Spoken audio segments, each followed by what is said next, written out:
Готовые следующие заказы. Модель V2 с разбрасывателем, комплектация GPS автопилот и сумочка.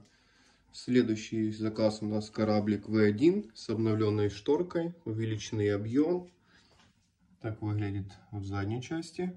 Комплектация сумка-подставка, GPS автопилот, датчик глубины.